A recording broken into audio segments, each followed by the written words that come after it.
এত বেশি সম্পর্ক রেখেছে।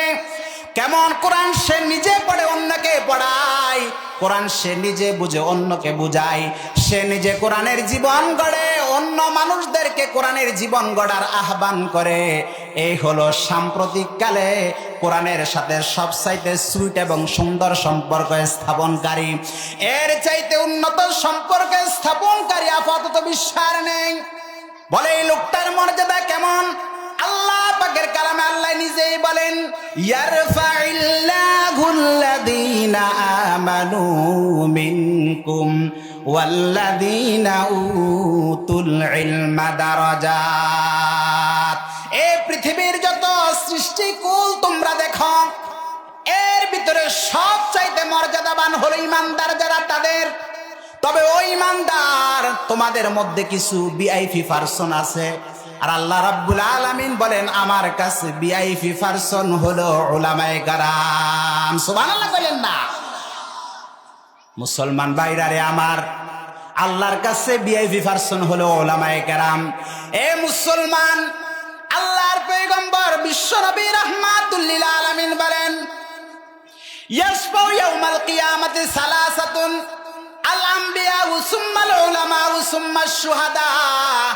কাল কিয়ামতের ময়দানে এ মুসলমান কারো সুপারিশ কাজে আসবে না। মেম্বার, চেয়ারম্যান, এমপি, মন্ত্রী কারো সুপারিশ আল্লাহর দরবারে গ্রহণযোগ্য হবে না। আল্লাহর পয়গম্বর বিশ্বনবী রাহমাতুল লিল আলামিন বলেন, তিন শ্রেণীর সুপারিশ রব্বুল আলামিনের দরবারে কবুল হবে। এক নাম্বার আম্বিয়া কেরাম, দুই নাম্বার উলামায়ে কেরাম, তিন নাম্বার শহীদগণ। আল্লাহ রাব্বুল আলামিন উলামায়ে কেরামকে শহীদদের আগে সুপারিশ করার মর্যাদা দিয়ে দিবেন। জোর বলেন সুবহানাল্লাহ।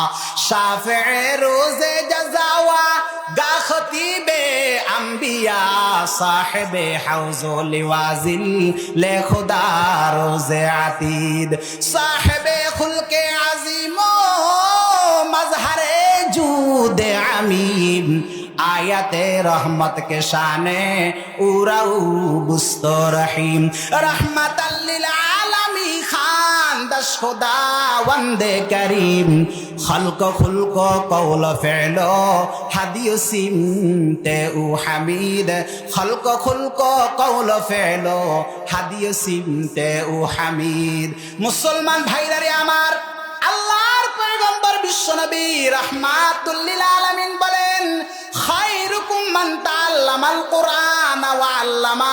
এই বর্তমান জমিনের উপর সর্বশ্রেষ্ঠ জাতি হলো তারা যে নিজে কোরআন পড়ে অন্যকে পড়ায়, যে নিজে কোরআনের জীবন গড়ে অন্য মানুষদেরকে কোরআনের জীবন গড়ার আহ্বান করে। এই হলো সাম্প্রতিক কালের পৃথিবীর মধ্যে সর্বশ্রেষ্ঠ জাতি। কোরআনের সাথে বেশি সম্পর্ক পৃথিবীর সর্বশ্রেষ্ঠ বাণী দিয়েছে আল কোরআন। এই জন্য কোরআনের সাথে সম্পর্ক রাখার দরকার আছে কি নাই? আরো চিল্লায় বলেন দরকার আছে কি নাই? রমজান মাস সামনে, কথা বলেন সামনে কোন মাস? আজ আর কয়েকদিন পরেই তো। মুসলমান ভাইরা আমার, এই জন্য রমজান মাসে আমরা নিজেরা একটু টাইম অবসর করে নিয়ে এই রমজান মাসে নিজে কোরআন শিখবো। মসজিদের মধ্যে ইমাম সাহেবের কাছে শিখবো, হাফেজ সাহেব আছে তাদের কাছে কোরআন শিখবো। এই কাজটা করতে পারবো কি পারবো না? না, হবে না মনে হয়। আর একটু চিল্লা বলেন পারবো কি পারবো না?